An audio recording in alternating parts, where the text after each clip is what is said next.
glad you could join us for another episode of Scott's Quick Cash Class.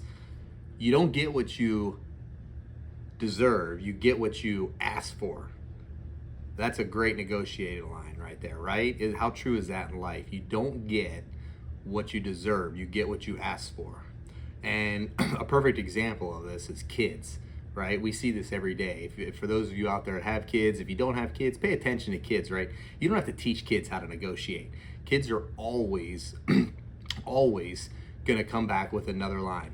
Hey, can I have a sucker? No.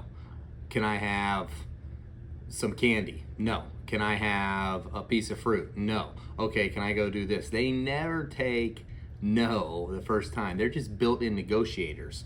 And that's something that I really want you guys, especially the younger you are, right? Because we're talking, to you Gen Z, millennials out there. Learning to negotiate very early in your career is going to save you tons of money, and it's going to make you money on top of that.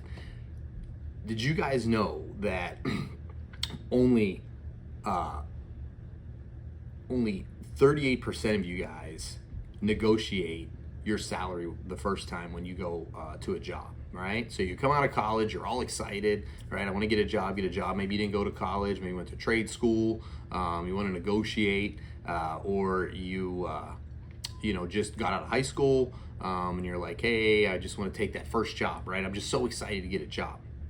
When you start negotiating, and I've hired a lot of people, I've been on both ends of the spectrum. I've asked for a job, I've hired people.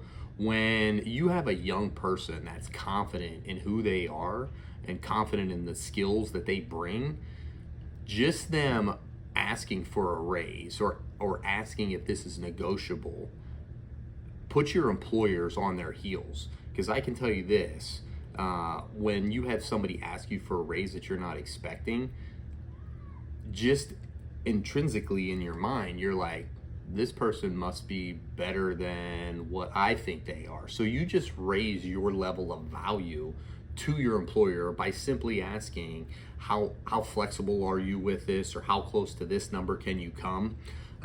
That's really important, right? Employers expect you to negotiate. As a matter of fact, almost anybody that's selling something is assuming that the person who's going to buy something is going to negotiate with them. Because I can tell you from experience that when somebody doesn't want to negotiate with you, like I told you in some of my other episodes, I used to sell cars, I sold advertising, I sold motorcycles, sold a lot of different things. When somebody doesn't negotiate or want to negotiate with you, it's a little unsettling, right? Because unless you did a great job selling that product to that customer, you almost expect them to ask for a discount. So companies and employers are expecting that, so you need to fulfill that and ask. Now, here's a scary statistic. 25% or women are 25% less likely to negotiate because apparently they have more anxiety around this. Well, here's some good news for you. When you guys do decide to actually negotiate, you get the same deals as guys get. 9 out of 10 people that negotiate their salary get more with their employers, right? So just by asking for more money, 9 out of 10 times you're going to get it. So couple points here for you. Rehearse kind of how this conversation is going to go, whether you want to get a friend or you want to do it in the mirror or whatever, but you want to rehearse, have a game plan of what you're going to say, because I can guarantee you this, most of the time when people don't get what they ask for, it's because the other party was more prepared to handle those objections and those questions. So you want to go in there with a game plan. So get a game plan. Also, if you're talking about getting more money, show them what other value you bring other than what's on the paper or what they're expecting from their job requirements.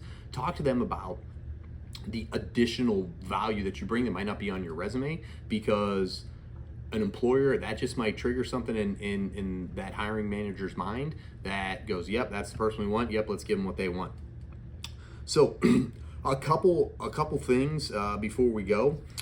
Question of the day: are you letting fear stop you from asking what you're worth, right?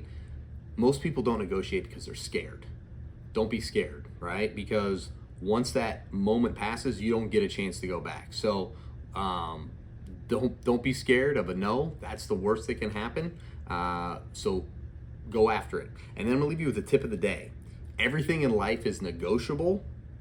That's from your vacation time to your curfew when you come out, to when you got to show up to work, to what your salary is. Everything in life is negotiable. Keep that in mind. And when you are in negotiations, let them speak first. Don't speak first, right? When you speak first, you're giving all the power to them. So whenever you give them your offer and say, "Hey, this is what I'm looking for," shut up and just let them go from there. Because silence is power in negotiating. So hopefully you learned some stuff. If you want to maybe get some more information on this, if you like this, let me know. I'll do a backup episode to this. If not, leave us a comment, give us a like. Also hit the subscribe button. Every day I'm bringing you 5-minute classes to help you with financial literacy. Never going to sell you anything, never going to ask you to buy anything. I'm just here to give you some knowledge to help you out on your financial literacy journey.